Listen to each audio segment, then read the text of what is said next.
ராணிப்பேட்டை மாவட்டம் ராணிப்பேட்டை அருகே உள்ள சீனிவாசன் பேட்டை பகுதியில் 1000த்திற்கும் மேற்பட்ட குடும்பத்தினர் வசித்து வருகின்றனர். இந்த நிலையில் அப்பகுதியை சுற்றி உள்ள தோல் தொழிற்சாலைகளில் இருந்து இரவு நேரங்களில் விதிகளை மீறி சுத்திகரிக்கப்படாது ரசாயன கழிவு நீர் வெளியேற்றப்படுவதால் குடியிருப்பு பகுதி வழியாக செல்லக்கூடிய நீர்வழி பாதை மற்றும் கால்வாய்களில் ரசாயன கழிவு நீர் செல்வதன் காரணமாக அப்பகுதி முழுவதும் உள்ள குடியிருப்பு வாசிகள் பெரிதும் பாதிக்கப்பட்டு வருவதாக கூறப்படுகிறது. குறிப்பாக சிறியவர் முதல் பெரியவர் வரை தோல் பிரச்சனை, நுரையீரல் பிரச்சனை, வயிற்றுப்போக்கு, உடல் நலக்குறைவு போன்ற பல்வேறு பாதிப்புகளை சந்தித்து வருவதாகவும் அப்பகுதி நிலத்தடி நீரும் நச்சு கலந்த நீராக மாறி இருப்பதாக அப்பகுதி மக்கள் தெரிவிக்கின்றனர்.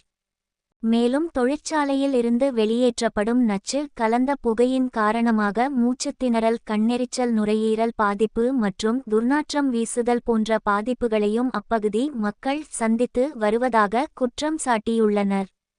பொதுமக்கள் பாதிக்கப்பட்டு வரும் சம்பவம் குறித்து புகார் தெரிவிக்கப்பட்டும் மாவட்ட நிர்வாகம் சார்பில் முழுமையான எவ்வித நடவடிக்கை எடுக்கப்படவில்லை என கூறப்படுகிறது.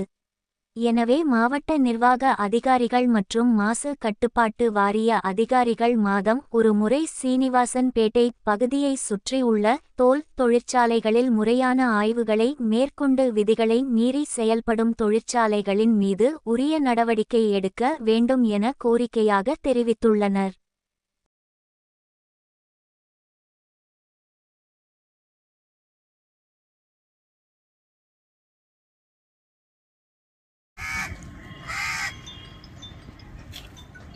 ராணிப்பேட்டை மாவட்டம் அடுத்த சீனிவாசன் பேட்டை பகுதியைச் சேர்ந்த என் பேர் மீரா.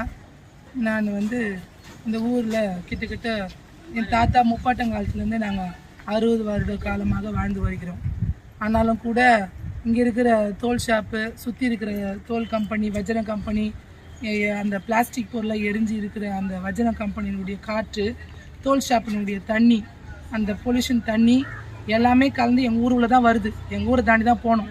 அந்த கேட்டால் யாருமே எந்த நடவடிக்கை எடுக்கலை, எந்த அரசாங்கமும் எடுக்கலை. கலெக்டரே கூட வந்து பார்த்துட்டு போனாங்க.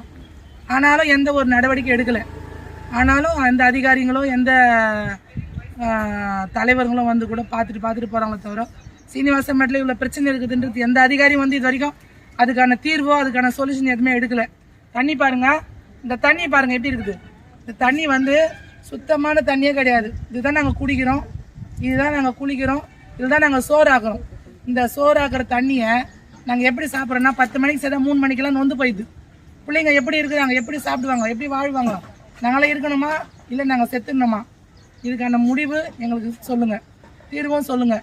எந்த அரசாங்க தலைவர்களும் அரசாங்கத்திலிருந்தும் கட்சி தலைவர்களும் இதுக்கு எதனா எங்களுக்கு பதில் சொல்லி தான் ஆகணும்.